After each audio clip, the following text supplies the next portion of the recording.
fun, but now she's done. I'm Karen Parsons. You probably know me better as Hillary from The Fresh Prince of Bel-Air.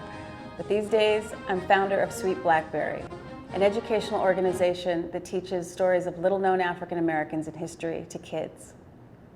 I'm also a wife, and most importantly, I'm a mom.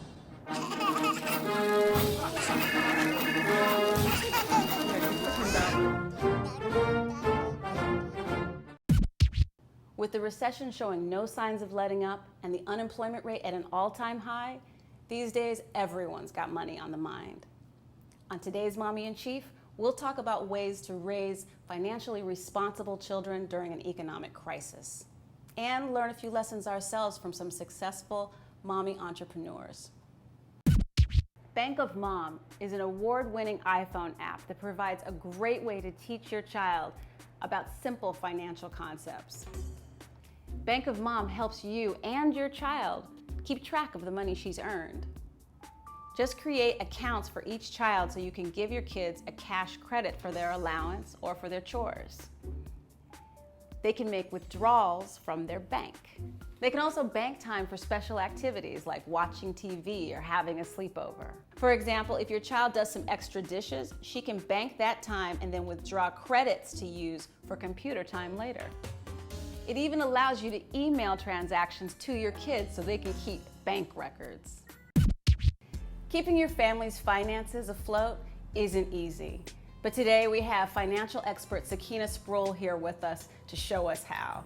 Sakina is a business journalist and host of her own web series, Keeping It Rich.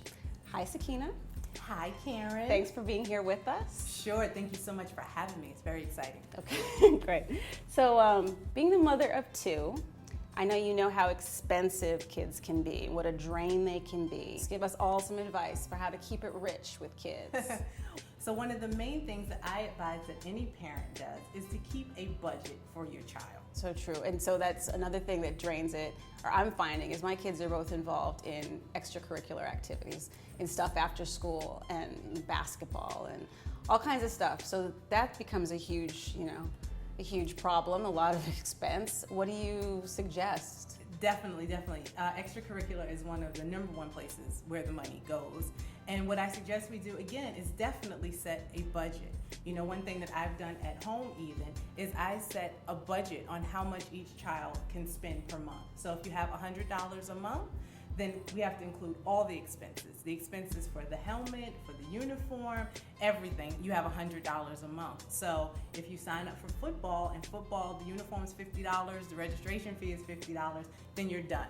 Don't come home that same week and now ask for, sign me up for math club, because maybe math club is next month. Wait, so the kids are actually aware of the budget themselves and about how much they're spending, how much they're allowed to spend? Yes, I do. I talk to my children, and I advise that most moms do the same.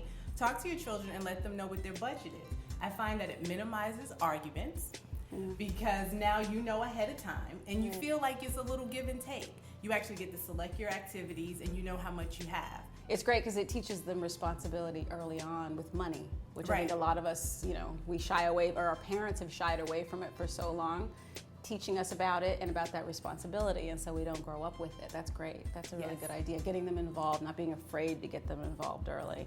So another thing, aside from the after-school stuff that is, I think, puts a lot of pressure on us parents, and that's creeping up right now, is the holidays. Yes. We have the holidays fast approaching, and I can just see the money just flying away.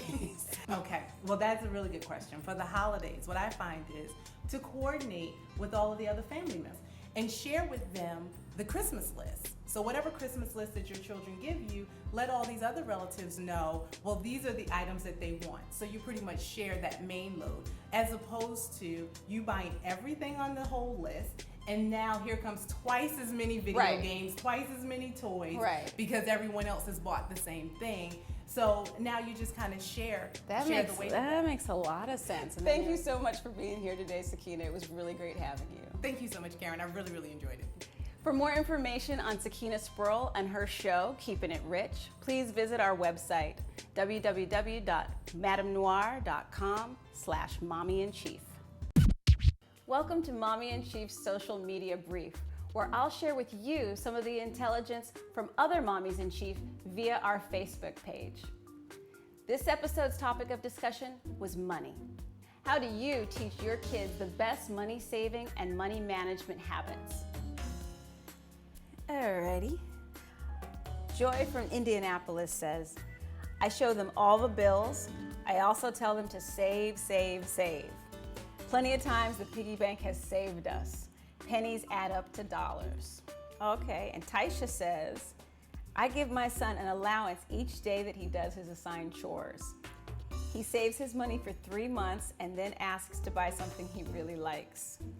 I only allow him to spend half of his money and I make him save the other half. And sometimes he gets little tips for helping his granny around the home. That's cute. I can say it taught him patience and respect for his elders. Ever dreamt of owning your own business but don't know how to juggle running a company while being a mom? These inspirational entrepreneurs managed to turn their ideas into successful businesses. Cinnamon Bowser founded Nail Taxi, a mobile nail boutique, after she had trouble finding a nail tech that would make a house call for a pregnant friend. Good friend, right? Well, when she realized that she had her hands on a business opportunity, she took business classes and she learned the ins and outs of opening your own salon. Today, Nail Taxi has expanded to 6 cities nationwide. When Lucinda Cross recognized the challenges of being successful in the corporate world and being a mom, she started a blog and coaching service to help other moms just like her. Check her out at corporatemomdropouts.com. Latham Thomas used her background in nutrition to found New York City-based Tender Shoots Wellness, which provides nutrition counseling, culinary services, yoga classes, and other health and well-being services to pregnant women and new moms. Check out our website at madamnoir.com/mommyinchief to find out more about successful mompreneurs and resources that will help you get your own idea off the ground. I'd like to hear from you. How do you teach your kids the best money-saving habits? And do you have some great idea that's going to make you the next big mompreneur? Let us know by tweeting us using our official hashtag #MommyInChief. Now for links, downloadable documents, and more information on today's episode, please log on to our website, madamnoir.com/mommyinchief. And you can always follow us on Twitter at Madam Noir and like us on Facebook. And you can always find me on Twitter at Karen Parsons, Karen, Karyn_Parsons, or at www.sweetblackberry.org. Thanks.